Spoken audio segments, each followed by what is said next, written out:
ఏడాదిగా ప్రయత్నించిన సంతానం కలగలేదా? Noah IVF లో ఉచితంగా సంప్రదించండి. నమస్తే, వెల్కమ్ టు తెలుగు న్యూస్. నేను గోపికృష్ణ. అప్పసాని రాజేష్ గారు అనలిస్ట్ ఉన్నారు మనతో. రాజేష్ గారు నమస్తే అండి. రాజేష్ గారు, ఈరోజు అంటే జగన్ మీద దాడి జరిగింది, మొన్న జరిగిన దాడి నేపథ్యంలో ఈరోజు సాక్షిలో ఆ రోజు మార్చి 15వ తేదీన వివేకానంద రెడ్డి హత్య జరిగిన తర్వాత ఎలాంటి స్టోరీ అయితే నారాసుర రక్త చరిత్ర అంటే ఇది ప్రచురితమైందో, అలాంటిదే సాక్షిలో ఈరోజు ప్రచురితమైంది. నారాసురుడి ఆది నుంచి రక్త చరిత్రే, నారాసురుడిది ఆది నుంచి రక్త చరిత్రే. చంద్రబాబు 45 ఏళ్ల రాజకీయ జీవితంలో అడుగడుగున రక్తపు మరకలే. శకునిలోని కుటిలత్వం, దుర్యోధనుడిలోని క్రూరత్వం, దుశ్శాసనుడిలోని కిరాతకం, ధృతరాష్ట్రుడిలోని కపటత్వం కలగలిసి దుష్ట చతుష్టయ లక్షణాలను పుణికిపుచ్చుకున్న 2.5 ఎకరాల రైతు కుటుంబానికి చెందిన నారా చంద్రబాబు నాయుడు రెండో మార్గాన్ని ఎంచుకున్నారు. ఇక ఇందులో ప్రస్తావిస్తూ ఆ రోజు ఏమైతే తెర మీదకు తీసుకొచ్చారో, పింగళి దశరథరాం దగ్గర నుంచి, వంగవీటి రంగా దగ్గర నుంచి, ఎన్టీఆర్ దగ్గర నుంచి, ఇప్పుడు కొత్తగా యాడ్ అయింది ఏంటంటే అమిత్ షా మీద దాడి తిరుపతిలో జరిగినటువంటి ఈ వ్యవహారం అంతా. అంటే ఆ దాడి జరిగిన నేపథ్యంలో ఇలాంటివి మళ్ళీ తెర మీద తీసుకురావడాన్ని ఎట్లా చూస్తారు? సాక్షి అనేది ఇవాళ ప్రభుత్వం చేత, ప్రజాధనం చేత పోషింపబడుతున్న మీడియా సంస్థ. అంటే పేరుకి అది ఇండిపెండెంట్ మీడియా అయినా కూడా ప్రజలు కట్టిన పన్నుల నుంచి 100 కోట్ల రూపాయల అడ్వర్టైజ్మెంట్లు, 2019 ఎన్నికలకు ముందు జగన్మోహన్ రెడ్డి గారి గెలుపుకి దోహదం చేసిన, కీలకంగా పనిచేసిన సాక్షి సంస్థలోని సిబ్బంది చాలామందిని ఇవాళ ప్రభుత్వంలో వివిధ హోదాల్లో నియామకం చేపట్టి వాళ్ళని సలహాదారుల పేరిట, వివిధ విభాగాల్లో ఉద్యోగుల పేరిట నెలకి కోట్లాది రూపాయల వేతనాలు కట్టబెడుతున్న నేపథ్యం. అదే సందర్భంలో ఇవాళ అధికారికంగా మొన్న వారం నాడు ఢిల్లీ హైకోర్టు ఇచ్చే తీర్పు వరకు కూడా 2,60,000 మంది వాలంటీర్ల చేత సాక్షి పత్రికను కొనుగోలు చేయించిన తీరు, ఇవాళ రాష్ట్ర వ్యాప్తంగా ఉన్న రైతు భరోసా కేంద్రాలు, గ్రామ సచివాలయాలు, ప్రభుత్వ కార్యాలయాలన్నింటిలో కూడా బలవంతంగా సాక్షి పేపర్ కొనిపిస్తున్న తీరు, ఇవన్నీ చూస్తేనే జగన్మోహన్ రెడ్డి గారు ప్రజాధనంతో ప్రజలు కట్టిన పన్నుల నుంచి పోషించుకుంటున్న సాక్షి సంస్థ. ఈ సాక్షి పత్రిక యాజమాన్య బాధ్యతలు చూస్తున్నది స్వయాన జగన్మోహన్ రెడ్డి గారి సతీమణి భారతి గారు. అంటే ఇవాళ జగన్మోహన్ రెడ్డి గారి పొలిటికల్ ఎజెండా అమలుపరచడంలో భాగంగా ఆ సాక్షి పత్రిక పనిచేస్తుంది తప్ప అదొక ఇండిపెండెంట్ వార్తాపత్రికగా పనిచేయటం లేదనేది దాదాపుగా దశాబ్ద కాలంగా ఇవాళ రాష్ట్రానికి తెలుసు, ప్రజలకు తెలుసు. ఇటువంటి పరిస్థితుల్లో ఆ పత్రిక వండివారుస్తున్న కథనాలకి, ఆ పత్రికలో రాసే బ్యానర్ ఐటమ్లకి విశ్వసనీయత ఉందా లేదనేది రాష్ట్ర ప్రజలకు ఇప్పటికే ఒక నిర్ణయానికి వచ్చేస్తున్నారు. అయినా సరే ఆ పత్రిక తన వైఖరిని ఎక్కడా మార్చుకోకుండా అదే విధమైన బురద జల్లుడికి, వ్యక్తిత్వ హననాలకి పాల్పడతానే ఉంది. ఇక్కడ 100కి 100 పాళ్ళు ఈ అంశంలో తెలుగుదేశం పార్టీది, చంద్రబాబు నాయుడు గారిది చాలా ఘోరమైన తప్పు ఉంది. తప్ప 100కి 100 పాళ్ళు ఆయన ప్రదర్శించిన అలసత్వం, ఉదాసీనత, నిర్లక్ష్య ధోరణి ఇవాళ ఈ సాక్షికి ఇంత కాళ్ళు తీసుకొచ్చింది. గత 2019 ఎన్నికలకు ముందు వివేకానంద రెడ్డి గారి హత్య జరిగితే ఆ హత్య కేసు వాస్తవాలను వక్రీకరిస్తూ ఆ నేరాన్ని చంద్రబాబు నాయుడు గారికి ఆపాదిస్తూ నారాసుర రక్త చరిత్ర అని చెప్పని రాసిన రోజే ఏ ఆధారాలతో మీరు ఈ వార్త రాశారు అని చెప్పని ఆ యాజమాన్యాన్ని, ఆ ఎడిటర్లని ప్రాసిక్యూట్ చేస్తున్నట్టయితే, ప్రభుత్వ పరంగా చర్యలు తీసుకుని ఉన్నట్టయితే చట్టం అంటే ఏంటో రుచి చూసిండేవాళ్ళు వాళ్ళు. ఇవాళ మనం చిన్నప్పుడు ఒక కథ చదువుకునేవాళ్ళం. తోటకూర దొంగతనం చేసిన రోజే తల్లి ఆ పిల్లాన్ని కట్టడి చేస్తుంటే ఇవాళ గజ దొంగగా మారి మరణశిక్షకు గురయ్యి జైల్లో మగ్గే పరిస్థితి ఉండేది కాదు. అదేదో సినిమా కూడా ఉంది, అప్పుడప్పుడు అడిసిపిల్లి గారు చెప్తుంటారు, మోహన్ బాబుది కేటుగాడు అని చెప్పని. కరెక్ట్. అంటే వాస్తవంగా అది నీతి కథ, దాన్ని సినిమాగా తీశారు. మోహన్ బాబు ఆ సినిమాలో ఘోరమైన నేరాలు చేసి మరణశిక్ష గురై జైల్లో ఉంటాడు. చివరిగా తల్లి పరామర్శించడానికి వస్తుంది. అమ్మ నీకు ఒక రహస్యం చెప్తా ఇట్రా అంటాడు. ఇతను జైలు ఊసలు ఈ మధ్య ఉంటాడు, తల్లి ఆ పక్క ఉంటుంది. మా అబ్బాయి ఈ దోచుకున్న డబ్బు ఎక్కడ దాచిపెట్టిన రహస్యమైన జ్యోతాడేమో నా చెవులు అని చెప్పని చెవిచ్చుద్ది. ఆ పని ఆ చెవిని కొరుకుతాడు. కెవ్వుని కేకేసి ఇదేంట్రా నాయన ఇంత పని చేసావు, నా చెవి ఇట్లా కొరికావు అని చెప్పానంటే, నా ఈ స్థితికి నువ్వే కారణం. నేను పక్కింట్లో తోటకూర తీసుకొచ్చిన రోజే ఇదేం పనిరా ఇటువంటి దొంగతనం చేయటువంటి, ఈ దొంగ తోటకూర మనకెందుకని చెప్పి నన్ను మందలించి 2 దెబ్బలేసి ఉన్నట్టయితే నేను నిన్ను నీ దగ్గర మెప్పు పొందడం కోసం ఇంకోటి చేసి ఉండేవాడిని కాదు. నేను దొంగతనం చేసి తెచ్చిన రోజు నువ్వు ఆ దొంగ తోటకూరతోటి వండి నాకు పెట్టావు, నువ్వు తిన్నావు, నీకు అది ఆ రోజు నచ్చింది, మా అమ్మకి నచ్చుతుంది కదా అని చెప్పి నేను ఇంకా పెద్దవి చేయటం మొదలుపెట్టి నా పరిస్థితి ఈరోజు ఇక్కడికి దారితీసింది. నా ఈ పతనానికి నువ్వే బాధ్యుడు అంటాడు. అట్లాగే ఇవాళ సాక్షి ఇంత దిగజారుడు కథనాలు రాస్తుంది అనంటే ఆ బరితెగింపుకు కారణం వాళ్ళకి భయాన్ని పరిచయం చేయకపోవటమే. పరిధి దాటి ప్రవర్తిస్తే, హత్య కేసులకు సంబంధించిన వాస్తవాలను వక్రీకరిస్తే, చట్టపరంగా ఎదురయ్యే పరిస్థితుల్ని పరిణామాలని ప్రభుత్వాలు వాళ్ళకి పరిచయం చేస్తున్నట్టయితే ఈ బరితెగింపుకి ఆస్కారం ఉండేది కాదు. ప్రతిపక్ష నాయకుడిగా ఉన్న రోజు రాష్ట్ర ముఖ్యమంత్రి నడిబజార్లో కాల్చాలి అన్న రోజే జగన్మోహన్ రెడ్డి గారిని తీసుకెళ్లి లోపల కూర్చోబెట్టున్నట్టయితే ఆయన భాషకి ఒక పరిమితి విధించుకొని ఉండేవాడు. భయాన్ని పరిచయం చేయకపోవటమే, చట్టం ద్వారా ఎదురయ్యే కాన్సిక్వెన్సెస్ని రుచి చూపించకపోవటమే ఆయనలో, వాళ్ళ సంస్థల్లో, వాళ్ళ అనుయాయుల్లో ఈ బరితెగింపు ధోరణి పెరిగిపోయింది. కాబట్టి ఇవాళ ఈరోజు రాసిన దాంట్లో ఎన్ని వక్రీకరణతో కూడిన వార్తలు రాశారు. ఎన్టీ రామారావు గారి పిఏ రాఘవేంద్రరావు గారు విజయవాడలో ఆయన అంటే హైదరాబాద్ నుంచి విజయవాడలోనే ఆయన సొంత ఇంటికి వెళ్ళారు. ఆయన కృష్ణానదిలో స్నానం చేయటం కోసం తెల్లవారుజామున స్కూటర్ మీద వెళ్తుండగా లారీ గుద్ది చనిపోయారు ఆయన.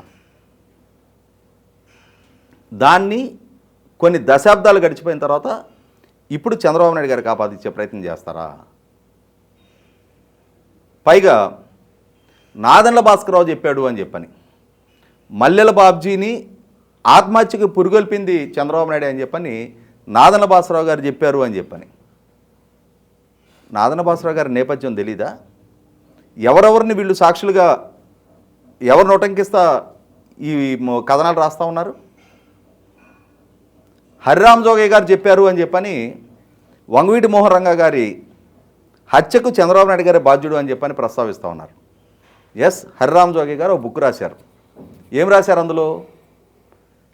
వంగవీటి మోహన్ రంగా గారి హత్య జరగబోతుంది అని చెప్పని, ఆ హత్యకు 1 వారం రోజుల ముందుగానే నాకు దండు శివరామరాజు గారు నాకు చెప్పారు, చంద్రబాబు నాయుడు గారే చేయించబోతున్నారని చెప్పని నాకు దండు శివరామరాజు గారు చెప్పారు అని చెప్పని. ఎప్పుడు ఆ బుక్ రాశారు ఆయన? 1988 డిసెంబర్ 26 వంగవీటి మోహన్ రంగా గారి హత్య జరిగితే ఆ హత్యకు 1 వారం ముందుగానే హరిరామ్ జోగయ్య గారికి దండు శివరామరాజు గారు చెప్పారంట. ఏం గడ్డి బీగుతున్నారా హరిరామ్ జోగయ్య గారు? వంగవీటి మోహన్ రంగా గారి హత్య జరగబోతుంది అని చెప్పని ఆ రోజు తెలుగుదేశం పార్టీలోనే ఉన్నారుగా మీరు. ఎందుకని అడుగునే ప్రయత్నం చేయలా? ఎందుకని వంగవీటి మోహన్ రంగా గారిని హెచ్చరించే ప్రయత్నం చేయలా? హత్య జరిగిపోయిన దశాబ్దాల తర్వాత అప్పటికి దండు శివరామరాజు గారు చనిపోయారు కాబట్టి, చనిపోయిన ఆయన పేరు మెన్షన్ చేసి రాస్తే సాక్ష్యం చెప్పని ఎవరు ఉండరు కాబట్టి ఆయన పేరు మెన్షన్ చేసి రాశారు. ఎన్టీవీలో లైవ్ ఆ బుక్ రిలీజ్ అయిన తర్వాత చర్చ నడుస్తుంది. అప్పట్లో ఆ చర్చలో ఇంటర్వ్యూ అవడానికి స్కోప్ ఉండేది. కాల్ చేసి నేనే కాల్ చేశా, నేనే అడిగా హరిరామ్ జోగయ్య గారిని, మీరెందుకు అడ్డుకునే ప్రయత్నం చేయలే? నీళ్లు నవ్వులి లైవ్ నుంచి వెళ్ళిపోయాడు ఆయన. తెలుగుదేశం పార్టీలో మీరు కొనసాగుతూ ఉన్నారు, మీరెందుకని అడ్డుకునే ప్రయత్నం చేయలే? రంగా గారిని ఎందుకు హెచ్చరించలా? వారం ముందే తెలిస్తే.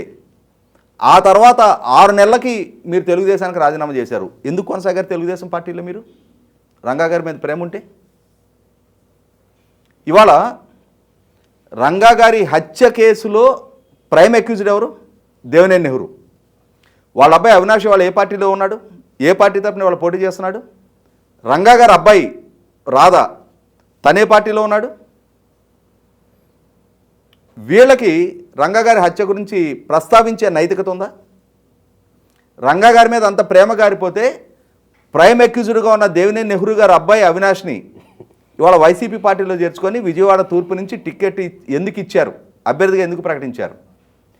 రాధా దగ్గర ఈ అంశం ప్రస్తావించినప్పుడు రాధా ఏం చెప్పడం జరిగింది? గాలి పార్టీ, గాలి వార్తలు అనటం జరిగింది, గాలి పేపర్ అని కూడా అనటం జరిగింది. రాధా ఇవాళ తెలుగుదేశంలో ఉండటం జరిగింది, కొనసాగుతూ ఉన్నాడు ఇప్పటికీ. ఆయన స్టేట్మెంట్ కూడా ఇచ్చాడు కదా, వ్యక్తుల మధ్య జరిగిన దీన్ని రాజకీయ పార్టీలకి ఇవాళ అంటే దశాబ్దాలు గడిచిపోయినాయి. 36 సంవత్సరాలు గడిచింది రంగా గారి హత్య జరిగి, 1988 డిసెంబర్ 26. ఇవాళ అంశాన్ని చంద్రబాబు నాయుడు గారికి ఆపాదించే ప్రయత్నం చేయటం ద్వారా అంటే ఆ రాయి దలుచుకున్న వాళ్ళకి చంద్రబాబు నాయుడు గారిని ఒక వికృత స్వరూపుగా ఆయన చిత్రీకరించడానికి, ఆయన స్వభావాన్ని సమాజం ముందు నేర స్వభావం కలిగిన వాడుగా, క్రూరత్వం ప్రదర్శించగలిగిన నాయకుడిగా ప్రజల ముందు చిత్రీకరించాలి అనుకుంటే ఇదే 36 సంవత్సరాలుగా అదే చంద్రబాబు నాయుడు గారి నైజం ఏంటి, ఆయన వైఖరి ఏంటి అని 14 సంవత్సరాల పాలకుడిగా ప్రజలకు ఒక స్పష్టత ఉంది. ఆయన హయాంలో శాంతి భద్రతలు కాపాడబడ్డాయా లేదా? హైదరాబాదులో ఒక ముఖ్యమంత్రిని మార్చడం కోసం 100 మందిని చంపిన నేపథ్యం ఎవరిది అనేది రాష్ట్రానికి ఒక స్పష్టత ఉంది. అదే శాంతి భద్రతల్ని కట్టుదిట్టంగా కాపాడి కర్ఫ్యూ అనేది లేకుండా చేసిన పాలకుడు ఎవరనేది ఒక స్పష్టత ఉంది రాష్ట్రానికి.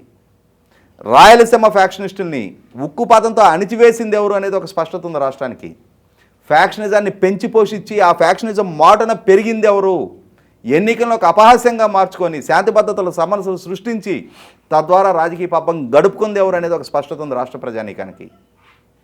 ఇవాళ ఇటువంటి కథనాలు వండివార్చడం ద్వారా ఎన్నికల కోడ్ ఆఫ్ కండక్ట్ అమల్లో ఉండగా వ్యక్తిత్వ హననానికి పాల్పడే ధైర్యాన్ని చేస్తున్న సాక్షి మీద ఇమ్మీడియట్గా ఎలక్షన్ కమిషన్ కట్టుదిట్టమైన చర్యలు తీసుకోవాలి. ఆ యాజమాన్యాన్ని ప్రాసిక్యూట్ చేయాలి, 100% ప్రాసిక్యూట్ చేయాల్సిన అవసరం ఉంది. ఇంత బాధ్యత రాహిత్యపు కథనాలు వ్యక్తిత్వానికి పాల్పడుతున్నప్పుడు, ప్రజలలో తప్పుడు సందేశం పంపిస్తున్నప్పుడు, రాజకీయంగా ప్రత్యర్థుల్ని ఇంత జుగుసాకరంగా చిత్రీకరిస్తున్నందుకు ఖచ్చితంగా చట్టపరమైన చర్యలు తీసుకోవాలి. గతంలో ఉపేక్షించారు, ఆ ఉపేక్షించిన పర్యవసానం ఆ బరితెగింపు వీళ్ళకి ఇంతటి స్థాయి కాళ్ళు తీసుకొచ్చింది. కోడ్ ఆఫ్ కండక్ట్ అమల్లో ఉన్నప్పుడు కూడా ఇదే విధమైన కథనాలు వండివారుస్తూ ఉన్నారు. ఇప్పటికైనా సరే తెలుగుదేశం పార్టీ, చంద్రబాబు నాయుడు గారు దీని మీద కఠిన చర్యలకి ఎలక్షన్ కమిషన్కి ఫిర్యాదు చేయకపోతే కఠిన చర్యలు తీసుకోవాలి అని చెప్పని, పట్టు పట్టకపోతే ఇదే ఒరవడు కొనసాగితే ప్రజాస్వామ్యంలో వ్యక్తిత్వ హననమే మిగులుతుంది తప్ప ఆరోగ్యకరమైన రాజకీయానికి ఆస్కారమే ఉండదు, విధానాలపరమైన చర్చే ఉండదు. ముఖ్యమంత్రి leader of the opposition, leader of the opposition అంటే చీఫ్ మినిస్టర్ ఇన్ వెయిటింగ్ అంటారు. చీఫ్ మినిస్టర్ ఇన్ వెయిటింగ్ మధ్య పాలసీస్ పరమైన వాద సంవాదాలు జరగాలి. నీ ప్రభుత్వ హయాంలో నువ్వేం చేసావు, గతంలో నేను అధికారంలో ఉన్నప్పుడు ఏం చేసా, భవిష్యత్తులో నాకు అధికారం దక్కితే ఏం చేస్తాననే ఇష్యూస్ ప్రాతిపదికగా ప్రజల మధ్య ఎజెండా సెట్ అవ్వాలి. ఆ ప్రాతిపదికగా ప్రజల ఆలోచన ధోరణి ఉండాలి, వాటి ప్రాతిపదికగా ప్రజల నిర్ణయాధికారం ఉండాలి. అంతేగాని వండివర్చిన కథనాలతో, వ్యక్తిత్వహనాలతోటి ప్రజల్లోకి తప్పుడు సందేశం, సంకేతం పంపిస్తున్న ఇటువంటి మీడియా సంస్థల్ని, ఆ మీడియా సంస్థలకి యజమానులుగా ఉన్న వాళ్ళని, వాళ్ళ రాజకీయ ఎజెండాని ఈ విధమైన దుర్నీతితో ప్రజల్లోకి అమలుపరిచే ప్రయత్నం చేస్తున్న ఏ సంస్థని టాలరేట్ చేయాల్సిన అవసరం లేదు. ఇక్కడ ఒక్క మాట, మొన్న వైఎస్ సునీత కడపలో ప్రచారం చేస్తూ మాట్లాడినా, లేకపోతే ప్రెస్ మీట్లలో మాట్లాడినా, మా అన్నకు ఓటు వేయొద్దు అని అంటూనే వైఎస్ఆర్సీపీ పార్టీ పునాదులు రక్తంతో తడిచాయి అని మాట్లాడింది. ఈరోజు సాక్షిలో వాళ్ళు రాసిన ఇదేంటంటే 45 ఏళ్ల చంద్రబాబు రాజకీయ జీవితంలో అడుగడుగున రక్తపు మరకలే అంటూ రాసుకుంటూ వచ్చారనమాట. ఇవాళ రాష్ట్రానికి ఒక స్పష్టత ఉంది, ఎవరి నేపథ్యం ఏంటి అని చెప్పని. ఇదే జగన్మోహన్ రెడ్డి గారు వాళ్ళ నాన్న ముఖ్యమంత్రిగా కొనసాగుతూ ఉండగానే జరిగిన పరిటాల రవి గారి హత్య కేసులో అనుమానితుడిగా సిబిఐ విచారణ ఎదుర్కొన్నారు. వాళ్ళ నాన్నగారు ముఖ్యమంత్రి హోదాలో ఉండబట్టే ఆ రోజున సిబిఐ నుంచి ఆయనకి క్లీన్ చిట్ వచ్చింది తప్ప ఆ విచారణ ఎలా జరిగింది, ముఖ్యమంత్రి గారి నివాసానికి వెళ్ళి ఆయన విచారించారు. ఆయన మీద అనుమానం ఉన్నప్పుడు వాళ్ళ కార్యాలయానికి పిలిపించి విచారించి ఉండాల్సింది. కానీ ఇదే జగన్మోహన్ రెడ్డి గారు కానీ వాళ్ళ కుటుంబ నేపథ్యం, ఇవాళ అదే కడప జిల్లాలో ఎన్ని హత్య కేసులు, ఆరోపణలు వాళ్ళ కుటుంబం మీదకి వచ్చినాయి, వాళ్ళ ఆస్తిపాస్తులు ఎట్లా పెరిగినాయి అనేది ఆ కడప జిల్లా ప్రజలకు ఒక స్పష్టత ఉంది. ఇవాళ జగన్మోహన్ రెడ్డి గారికి వనగూరిన పరిశ్రమలు, మీడియా సంస్థలు, వాళ్ళకి స్వాధీనమైన ప్యాలెస్లు, ఎస్టేట్లు, ఇవన్నీ ఏ విధంగా సమకూరినాయి అనేది సిబిఐ నిర్ధారించి ఎన్ని వేల కోట్ల రూపాయల అక్రమాస్తులు వాళ్ళకి వనగూరినాయి అనేది 11 ఛార్జ్ షీట్లు, ఈడీ 7 ఛార్జ్ షీట్లతోటి ఒక స్పష్టత ఇచ్చింది. ఆయన అరెస్ట్ అయ్యారు, 16 నెలలు జైల్లో ఉన్నారు. ఇవాళ ఆయన ఇంకొకరికి సర్టిఫికెట్ ఇచ్చే ప్రయత్నం చేసినా వాటిని విశ్వసించడానికి ప్రజలు సిద్ధంగా లేరు.